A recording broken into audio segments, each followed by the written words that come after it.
हर हर महादेव। हमारी चैनल में आपका बहुत बहुत स्वागत है। आज का मेरा वीडियो है प्रेम और वैराग्य। जब दोनों एक मिलते हैं एक साथ तब शक्ति बन जाते हैं। तो हम सबसे पहले बात करेंगे प्रेम की। तो प्रेम क्या है? सबको लगता है कि प्रेम एक इमोशन है। तो इमोशन तो ऊपर नीचे होते रहते हैं, कभी कम कभी ज़्यादा। लेकिन यहाँ पर मैं बता दूँ कि प्रेम कोई इमोशन नहीं है। वो एक आपके अस्तित्व की एक गहरी पहचान है, मतलब एक स्थिरता है। और जब आपका प्रेम ये स्थिरता को प्राप्त करता है तब वो वास्तव में शुद्ध प्रेम कहलाता है। तो हमें हमेशा सिखाया गया कि प्रेम का मतलब ये है कि किसी को पाना, साथ रहना, मिलना, ये सब प्रेम है। और किसी से उम्मीदें रखना, एक दूसरे की ज़रूरत पूरी करना, एक दूसरे को खुश रखना और एक दूसरे के लिए सैक्रिफाइस करना, ये सारी इतनी सारी प्रेम की डेफिनेशन दे दी गई है कि किसी को अगर प्रेम करते हो तो आपको ये साबित करना पड़ेगा किसी न किसी वे में, उनकी ज़रूरतों को पूरा करके या फिर उनके लिए किसी भी तरह का कुछ इमोशनली या फिज़िकली एफ़र्ट करके। लेकिन प्रेम ये नहीं है। तो प्रेम क्या है? तो प्रेम कभी भी आपको पकड़ कर नहीं रखता है, क्योंकि प्रेम अपने आप में ही एक शुद्ध चेतना का एक स्वरूप है।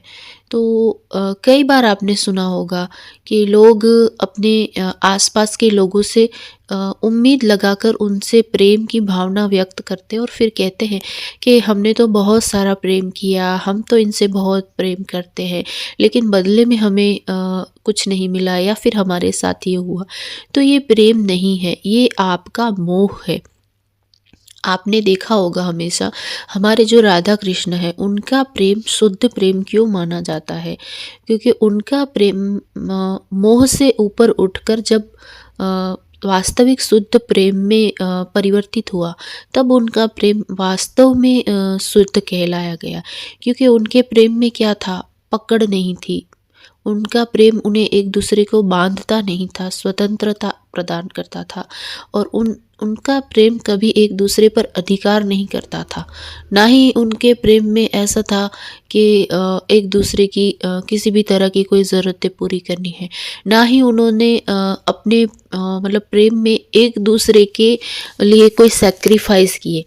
अगर उन्होंने दुनिया के लिए भले ही सैक्रिफाइस किए, लेकिन कभी भी उन्होंने अपने प्रेम के लिए कुछ भी इस तरह के कोई अपने बाउंडेशन नहीं बनाए। मतलब एक तरह से उन्होंने कभी बंधन नहीं बनाया। अपने प्रेम को संपूर्णता से मुक्त, एकदम जैसे होता है ना कि एक छोटा बच्चा होता है, तो अगर आप उसको जितना चाहे उतना पकड़ के रखें, लेकिन उसका एक नेचुरली उसका एक नेचर होता है, स्वभाव होता है कि आप उसको कितना भी बांध के रखेंगे, लेकिन अगर उसको खेलने का मन है तो वो किसी भी तरह से वहाँ से छूटने की कोशिश करेगा।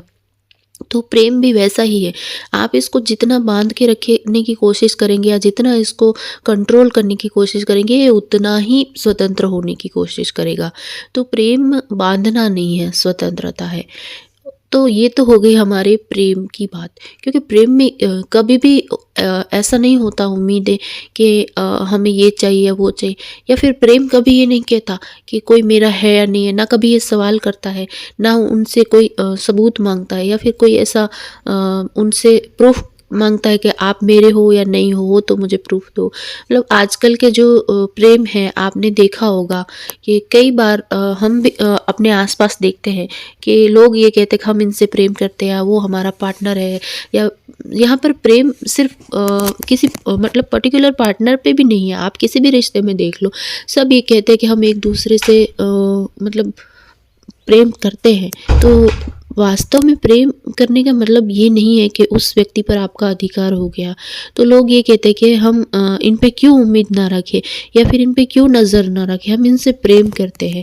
और कई बार क्या होता है कि ये लोग इतने ज़्यादा सेल्फिश या इतने ज़्यादा मोह में बन जाते हैं कि उन्होंने क्या करा होता है, अपने पार्टनर का जीना ही मुश्किल कर दिया होता है कि वो कहाँ जा रहे हैं, कहाँ किससे मिल रहे हैं। और अगर उनको किसी के साथ देख लिया या फिर कुछ ऐसा उनको डाउट हो गया तो फिर पूरा इतना ज़्यादा बखेड़ा खड़ा करते हैं कि ऐसा क्यों है, वैसा क्यों है।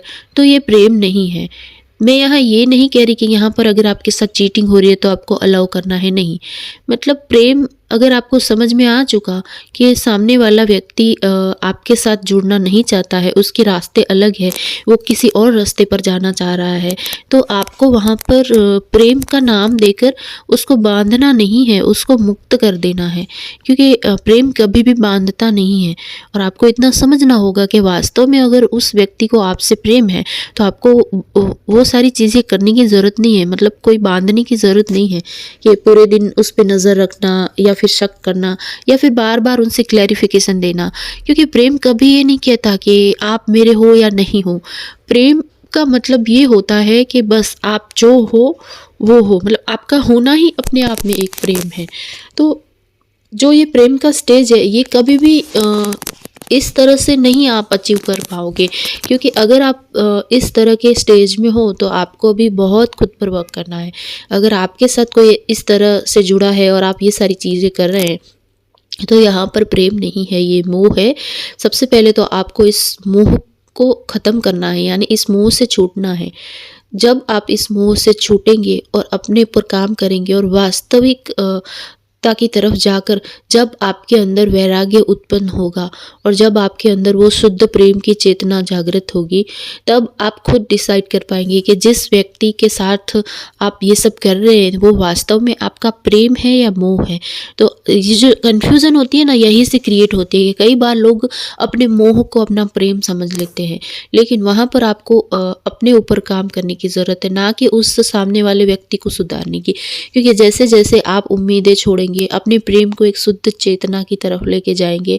और सबसे पहले तो आपको स्वीकार करना है कि अगर सामने वाला व्यक्ति आपको भाव नहीं दे रहा, मतलब कि अगर आपके हिसाब से नहीं चल रहा है, तो वहाँ पर आप जितना भी उसको पकड़ने की कोशिश करेंगे, चाहे आप अपने सोशल मीडिया पोस्ट पर कुछ ऐसी चीज़ें डालें या फिर उनसे हाँ, मतलब सामने जाकर भी अगर उनको कन्फेस करने की कोशिश करेंगे या किसी भी तरह से आप फोर्सफुली उनको रोकने की कोशिश करेंगे, वो नहीं रुकेंगे। क्योंकि यहाँ पर प्रेम से ज़्यादा मोह का बंधन बन चुका है।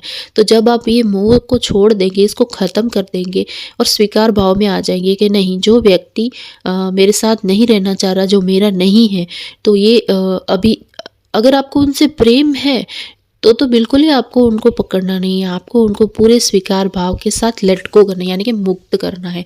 जैसे ही आप उस व्यक्ति को मुक्त कर देंगे तो आप देखेंगे कि आपके अंदर एक इतना पीसफुल एनर्जी में आप आ जाएंगे।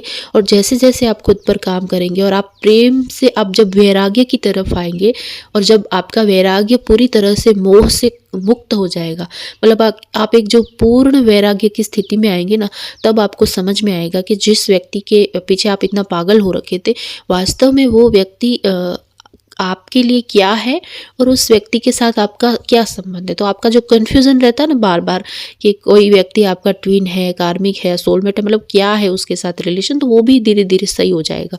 क्योंकि कन्फ्यूज़न वहीं से आता है, मोह से, उम्मीदें रखने से, बंधन में बांधने से। ये सारी चीज़ें आप करते हैं, इसीलिए आप इतना ज़्यादा मतलब कन्फ्यूज़ होते हैं। चाहे आप अपने हस्बैंड के साथ रहते हैं या कोई भी रिलेशन में रहते हैं, आपको हर संबंध में, हर एक रिलेशन में आपको बस इस मोह को ख़त्म करना है। जैसे ही आप उम्मीदें और इस मोह को ख़त्म कर देंगे, आपकी आत्मा शुद्ध चेतना में आ जाएगी, तो सारी चीज़ें आपको अपने आप ही क्लियर हो जाएंगी। अब हम बात करेंगे जो ये प्रेम की तो हमने बात कर ली, अब हम बात करेंगे वैराग्य। तो वैराग्य क्या है? तो वैराग्य पे भी बहुत लोगों को इतनी मिसअंडरस्टैंडिंग होती है। लोग समझते हैं कि वैराग्य का मतलब है कि सब कुछ छोड़ छाड़ के भाग जाना, दुनिया से पूरा अलग हो जाना। और वैराग्य का मतलब है कि पूरी तरह से मतलब कुछ महसूस ही ना होना, पूरा एकदम नम और एकदम जैसे हो जाना। क्योंकि कई बार कुछ लोगों ने वैराग्य, शिव जी के वैराग्य की एक स्टेज देख ली होती है कहीं पे सोशल मीडिया पे या कोई रील में या फिर कहीं यूट्यूब पर, तो वो पकड़ कर बैठ जाते हैं या फिर किसी से सुन लिया होगा पॉडकास्ट में कि वैराग्य ऐसा होता है। बट वास्तविक जो वैराग्य है वो आपको मृत नहीं बनाता, आपको जीवित बनाता है। मतलब अब कैसे जाने कि आपका वैराग्य मृत नहीं जीवित है, यानी कि जिंदा है। क्योंकि वैराग्य का मतलब ये नहीं होता कि आप एक जिंदा लाश बन जाएं और कुछ महसूस ही ना करें और प्रेम की दुनिया से पूरे अलग हो जाएं और अपने आप में ही एक अलग सा सेंटर पॉइंट बनाकर आप पूरी दुनिया से अलग होकर बैठ जाए। नहीं, वैराग्य का मतलब ये होता है कि आपका प्रेम अब ऊपर उठ चुका है। मतलब आपका प्रेम अब किसी व्यक्ति से जुड़ा नहीं है, वो एक प्रेम तत्व बन चुका है, जैसे राधा और कृष्ण का था। तभी तो उनका प्रेम इतना अमर है, क्योंकि उनका प्रेम जो था वो प्रेम और वैराग्य का एक प्योर एग्जाम्पल था। क्योंकि जब प्रेम और वैराग्य, मतलब जो सच्चा वैराग्य है, वो एक साथ मिलते हैं, तब वो वास्तविक शक्ति बनती है। क्योंकि प्रेम और वैराग्य अलग नहीं है, वो एक सिक्के के दो पहलू हैं। तो प्रेम और वैराग्य को बहुत लोगों ने इतना अलग मान लिया है कि सब लोग ये समझते हैं कि जो प्रेम करता है वो वैराग्य नहीं धारण कर सकता, और जो वैरागी है वो प्रेम नहीं कर सकता। तो कई बार ये मिथ भी फैलाए जाते हैं कि जो कृष्ण है वो प्रेमी है, शिव जी है वो वैरागी है। नहीं, वास्तव में ये दोनों अलग नहीं है, ये दोनों एक ही है। कृष्ण में भी वैराग्य है और शिव में भी प्रेम है।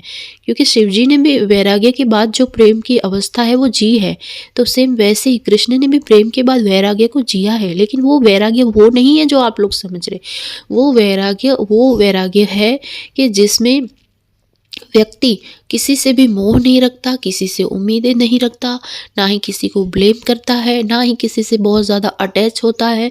मतलब वो अपनी पूर्ण स्थिरता के स्वरूप में भी वो प्रेम करता है। उसका प्रेम तो और ज़्यादा अनकंडीशनल होता है। मतलब ये स्थिति ऐसी है कि मैं इसको एक्सप्लेन नहीं कर पा रही हूँ, बट ये स्थिति है जो वो हमारी जर्नी की सबसे पावरफुल पॉइंट है। क्योंकि इस पॉइंट पर आपका जो ट्विन है या आपका कोई भी प्रेम है, वो इतना शुद्ध हो जाता है कि आपको ये मतलब जानने की ज़रूरत नहीं होती है कि वो क्या कर रहा है, उसकी एनर्जी क्या है, या वो क्या करेगा, या फिर उससे किसी भी तरह की आपको उम्मीद ही नहीं होती है। आपको बस उसका होना ही अपने आप में एक शक्ति लगता है। आपको लगता है कि वो आपकी परछाई है या फिर आपका आत्मा का ही स्वरूप है, और आपको उसको सिर्फ कुछ पाना नहीं होता है उसको।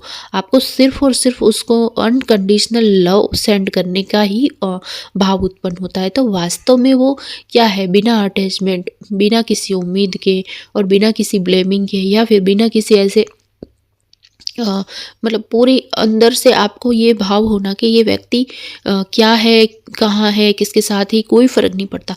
आपको सिर्फ ये फ़र्क पड़ता है ये व्यक्ति है, बस उसका होना, उसके अस्तित्व से आपको प्रेम होने लगता है। तो वास्तव में यही शुद्ध प्रेम है, ये शुद्ध प्रेम की चेतना है। और ये बिल्कुल ही उसका मोह ना करते हुए ही जो ये है वो वैराग्य है। तो जब ये प्रेम और वैराग्य जब मिलते हैं, तब क्या होता है, एक मातृत्व भाव जन्म लेता है। मातृत्व का क्या काम है, मातृत्व भाव मतलब माँ कभी भी अपने बच्चे को बांध कर नहीं रखती है, ना ही उससे कोई उम्मीदें लगाती है, ना ही उसको वो इतना ज़्यादा पकड़ कर मतलब रखती है कि नहीं मेरा बच्चा है। तो वो हमेशा यही सोचती है कि अगर उसका मतलब बच्चा है तो वो हर हाल में खुश रहे। तो ये क्या है, ये माँ का अनकंडीशनल प्रेम है। ये आपके अंदर कब आता है, मतलब जो डिवाइन फेमिनाइन है या जो भी डिवाइन मैस्कुलाइन है, वो मदर की एनर्जी में कब आता है, जब प्रेम और वैराग्य एक साथ मिलते हैं। तब आत्मा की जो शक्ति होती है वो और मजबूत होती है। तब जाके वैराग्य और प्रेम एक साथ मिलकर जो ये मदर की एनर्जी है, मातृत्व भाव है, उसमें आते हैं। और जब एक बार ये मातृत्व भाव जगता है, तब आपको समझ में आता है कि जिस प्रेम से आप मतलब इतने ज़्यादा बंधे हुए थे, जो आपको बोझ लगता था, जो बंधन लगता था, और जिस वैराग्य से आपको डर लगता था या फिर आप भागते थे, वास्तव में वो प्रेम और वैराग्य थे ही नहीं। वो एक तरह से मोह था और एक ईगो था। और जैसे ही ये मोह और ईगो खत्म होता है और आप वास्तविक प्रेम और वैराग्य की एनर्जी में आते हैं, तब आप उस स्टेज पर होते हैं जो मेरी नज़र में तो दुनिया का सबसे खूबसूरत इमोशन कहो या एक स्टेज कहो, जिसको हम एक्सप्लेन नहीं कर सकते, सिर्फ फील ही कर सकते हैं। और वही हमारी वास्तविक चेतना है, मतलब जो हमारी आत्मा की, सोल की जो प्योरिटी है वही है। और इसी प्योरिटी के साथ ही हम यूनियन रीयूनियन की एनर्जी में एंटर कर सकते हैं, क्योंकि इसके बिना रीयूनियन संभव ही नहीं है। तो सबसे पहले तो आपको यहाँ आना है, मतलब अपने मोह को, अपने ईगो को ख़त्म करके, डिज़ोल्व करके प्रेम और वैराग्य के इस कॉम्बिनेशन से अपने आप को स्टेज पर लाना है। एक बार आप डिवाइन मदर की एनर्जी में आएँगे, तब जाके आपका रीयूनियन वो आपके साथ, मतलब आप अपनी खुद की आत्मा के शुद्ध स्तर पर पहुँचेंगे, अपने ईश्वर की तरफ मतलब जाएँगे, तब जाके वो चीज़ आपको मिलेगी। और तब सच में बताऊँ तो ये सब चीज़ों का फिर मतलब ही नहीं रहेगा। आप खुद ही ना तो उस पर्सन को चेज़ करेंगे, ना ही रीयूनियन को इतना महत्व देंगे। आपके लिए सिर्फ़ ये चीज़ इम्पोर्टेंट होगी कि मतलब प्रेम और वैराग्य से जो उत्पन्न हुई जो मातृत्व की एनर्जी है, आप सिर्फ़ उसी में रहना पसंद करोगे। क्योंकि जो प्रेम होता है वो वास्तव में कभी किसी को मतलब बांध कर नहीं रखता है, वो हमेशा मुक्त करता है, स्वतंत्रता देता है। तो जब आप क्या मतलब क्या करते हैं, अगर आप किसी से प्रेम करते हैं तो आप बाहर ही ढूंढेंगे उसको, मतलब बाहर से ही उसको जज करने की कोशिश करेंगे। लेकिन प्रेम कोई वस्तु नहीं है, वो एक तरह से वो एक चेतना है जो आपको अंदर ही जगह है। जब आपके अंदर ये सारी चीज़ें आ जाएंगी तो आप खुद प्रेम बन जाएंगे। मतलब फिर प्रेम को आप ना ही बाहर ढूंढने की, ना किसी पे थोपने की कोशिश करेंगे, आप सिर्फ प्रेम में होंगे, मतलब प्रेम में जिएंगे। आप खुद ही इतना मतलब प्रेम बन जाएंगे। और रही बात वैराग्य की, तो फिर आपको वैराग्य से डर नहीं लगेगा, आप उससे भागेंगे नहीं। क्योंकि वैराग्य से भागना नहीं होता, वैराग्य में जीना होता है। तो यहाँ पर पहले भी मैंने बता दिया कि वैराग्य कोई ऐसी चीज़ नहीं है कि लोग ये समझ लेते हैं कि वैराग्य हो गया तो अब सब छोड़ छाड़ कर भाग जाना है। नहीं, वैराग्य का मतलब है किसी से मोह ना करते हुए भी सबसे अनकंडीशनल लव करना। और यही जो रियल प्रेम और वैराग्य है, जिसके हम मतलब कहते हैं कि जिसके साथ होने से एक तरह से हमारी आत्मा इतनी मजबूत और इतनी शक्तिशाली हो जाती है कि उसके बाद आप किसी भी चीज़ को मतलब चेज़ नहीं करते, चाहे वो व्यक्ति हो या कोई वस्तु हो। सारी चीज़ें खुद अट्रैक्ट होके आपके पास आती है, आप कहीं नहीं जाते हो। क्योंकि आप उस एनर्जी में, उस वाइब्रेशन में आ जाते हो कि हर कोई आपकी उस मदरली एनर्जी को महसूस करना चाहता है। क्योंकि प्रेम कभी भी प्रेम आपकी नज़र में ऐसा लगता है कि इमोशन है तो मतलब किसी को एक्सप्रेस करना ही ज़रूरी है। नहीं, प्रेम जो वास्तविक प्रेम है उसको कभी एक्सप्लेन या एक्सप्रेस करने की ज़रूरत ही नहीं है। आप खुद इतना प्रेम बन जाओगे अपने आप में, तो हर कोई आपकी वो प्रेम की जो एनर्जी है उसको महसूस कर लेगा और हर कोई आपके पास आना चाहेगा। क्योंकि आपने देखा होगा जब भी हम कोई परेशान होते हैं या अपने अंदर कोई ऐसी भावना ऐसी आती है कि हम तकलीफ़ में हैं, तो हम क्या करते हैं, हम अपनी मदर के पास जाते हैं। तो सेम आप भी अगर उस एनर्जी में आ जाओगे तो चाहे ट्विन हो, चाहे कोई भी इंसान हो या कोई भी वस्तु, कुछ किसी भी दुनिया का कोई भी पार्टिकल हो, वो खुद आपकी तरफ अट्रैक्ट होके आ जाएगा। क्योंकि आप अब मदर नेचर की एनर्जी में आ जाओगे। तो आप इस मदर नेचर की एनर्जी में कब आओगे, जब आप अपने प्रेम को अपने मोह से अलग करोगे और अपने वैराग्य को अपने ईगो से, अपनी डर से अलग करोगे। तो जैसे ही एक बार ये चीज़ हो गई, तो जो ये प्रेम और वैराग्य का जो मिलन है, उसी से ही आपकी आत्मा और परमात्मा का जो हम कहते हैं ना एक मिलन, या फिर एक जो प्योर मदर की एनर्जी, वो आप एक्टिवेट कर पाओगे।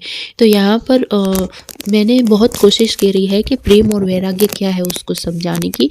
तो उम्मीद है कि आपको ये चीज़ समझ में आएगी। मैं अगेन बता दूँ कि प्रेम कभी बांध कर नहीं रखता और वैराग्य कभी भी आपको भागना नहीं सिखाता।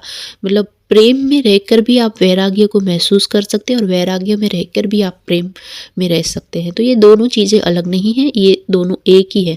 बस आपको इसको बैलेंस कैसे करना है ये समझना है। तो अब से जब भी आपको ऐसा फील हो कि आप किसी से अटैच नहीं हैं, ब्लेम नहीं करते हैं, किसी से उम्मीद नहीं रखते हैं और किसी को बांध कर नहीं रखते, फिर भी उस व्यक्ति के प्रति अगर आपके मन में ये जो प्योर भाव है, अनकंडीशनल लव के, उसका होना ही आपके लिए काफ़ी है। फिर जब आप अपने अंदर ही जो प्रेम की भावना, अपने आप में एक सुकून महसूस करते हैं, तो आप समझ जाए कि अब आप मदर की एनर्जी एक्टिवेट हो गई है आपके अंदर। तो जब आपके अंदर ये एनर्जी एक्टिवेट हो जाएगी तो आपको कौन कौन से साइन मिल सकते हैं, तो आप देखें जैसे ही आप इस एनर्जी में एंटर, मतलब प्रेम और वैराग्य का जो मैंने कॉन्सेप्ट बताया, जैसे ही आप इससे ऊपर उठेंगे, आपकी चेतना मजबूत होगी, आपकी आत्मा की शक्ति इतनी पावरफुल होगी और आप मदर के एनर्जी में आ जाओगे, तब आप देखोगे कि अब आपके आसपास बहुत सारे आपको छोटे छोटे बच्चे दिखेंगे। बच्चे आपके सामने बिना वजह स्माइल करेंगे, या फिर बच्चे आपकी तरफ बहुत ज़्यादा अट्रैक्ट होंगे। लोग आके आपको अपनी परेशानी बताएंगे बिना वजह, मतलब आप किसी को जानते भी नहीं होगे, फिर भी वो अपनी जो दुख है, परेशानी है, वो आपको बताने की कोशिश करेंगे। आपके सामने कई बार रो भी देंगे, क्योंकि वो अब आपके अंदर की जो प्योरिटी है या फिर मदर की एनर्जी उसको महसूस कर पा रहे हैं, आपके पास वो सुरक्षित महसूस करेंगे। उनको लगेगा कि उनका जो दुख है, दर्द है, जो भी उनकी परेशानी है, उसका हल कहीं न कहीं आपके पास है। तो और इसके साथ आपके आस-पास आपके फैमिली मेंबर्स भी सब आपके पास आने की, मतलब उनको आपके पास सुरक्षित जैसा महसूस होगा, एक वार्म वाली फीलिंग आएगी उनको। इसके साथ आपको ड्रीम्स में बहुत सारे कृष्ण भगवान के पिक्चर्स दिख सकते हैं, मतलब मंदिर दिख सकते हैं या उनकी मूर्ति, या फिर आप कृष्ण की एनर्जी से बहुत ज़्यादा कनेक्ट कर पा रहे होंगे, राधा कृष्ण के पोस्ट आपको दिखते होंगे। इसके साथ आपको माँ यशोदा की ज़्यादा, मतलब पिक्चर दिखती है, उनकी तरफ आप ज़्यादा अट्रैक्ट होंगे। और आपको है ना, मतलब ड्रीम में या फिर कहीं पर भी आपको बहुत ज़्यादा 111 की सिंक्रोनिसिटी दिखेगी। इसके साथ 2222 मतलब एक बैलेंस को दिखाता है, तो ये भी आपको दिख सकते हैं साइन। आपको हर जगह बहुत सारे फूल, प्रकृति, ये सारी चीज़ें आपको अट्रैक्ट करेंगी और आप भी मतलब उस एनर्जी को आप प्योरली महसूस कर पाएंगे। तो आपको भी ड्रीम में प्रकृति से रिलेटेड बहुत सारे ड्रीम आएंगे। तो ये तो कुछ हो गए बाहर के साइन, जिससे आपको पता लग सकता है कि आप अब इस एनर्जी में आप एंटर कर रहे हैं। लेकिन इसके साथ अगर हम डीपली इमोशनली अंदर के भाव से अब कहें, तो आप अगर एक डिवाइन फेमिनाइन हैं, तो आपको हर एक मेल, मतलब जो मेल एनर्जी है, जो मैस्कुलिन एनर्जी, उसके प्रति आपको मातृत्व भाव मतलब दिखेगा। आपके अंदर की काम वासना पूरी तरह से खत्म हो चुकी होगी, मतलब आपका प्रेम अब काम नहीं रहेगा, मतलब आपका प्रेम करुणा बन जाएगा। आप एक करुणा और ममतामयी वाली जो एनर्जी होती है ना, उसमें एंटर कर जाएंगे। आपका भाव एकदम पूर्ण और शुद्ध हो जाएगा। किसी भी मेल एनर्जी या अपोजिट जेंडर की तरफ आप अट्रैक्ट नहीं होंगे। आपको एक शुद्ध, मतलब स्नेह भाव ही दिखेगा हर जगह। तो तब आप समझिएगा अब आप एक पूरी डिवाइन फेमिनाइन की एनर्जी में मतलब एंटर हो चुके हैं। और अगर कोई मैस्कुलाइन है, तो उसके साथ भी सेम होगा कि वो किसी भी लड़की या किसी भी फीमेल की तरफ देखकर सेक्सुअली अट्रैक्टेड नहीं होंगे, मतलब ऐसा उनको अर्ज नहीं होगा, ना ही उनके अंदर कुछ इस तरह की काम वासना उत्पन्न होगी। उनके अंदर भी सेम ऐसा ही, उनको सारी फेमिनाइन में उनको एक बेटी, उनकी जैसे बेटी हो, मतलब एक इस तरह का भाव उत्पन्न होगा उनको, क्योंकि वो भी डिवाइन मदर की एनर्जी में आएंगे, तो उनके भी ऐसे भाव शुद्ध होंगे। तो ये होगी भाव की बात, जब आप पता कर सकते कि हाँ अब आप बहुत ज़्यादा हील हो चुके हैं और आपके अंदर एक डिवाइन मदर की एनर्जी एक्टिवेट हो गई है, जो प्रेम और वैराग्य के कॉम्बिनेशन से आती है। तो उम्मीद है कि आज का आपको टॉपिक और ये वीडियो पसंद आया होगा। पूरा देखने के लिए धन्यवाद। हर हर महादेव।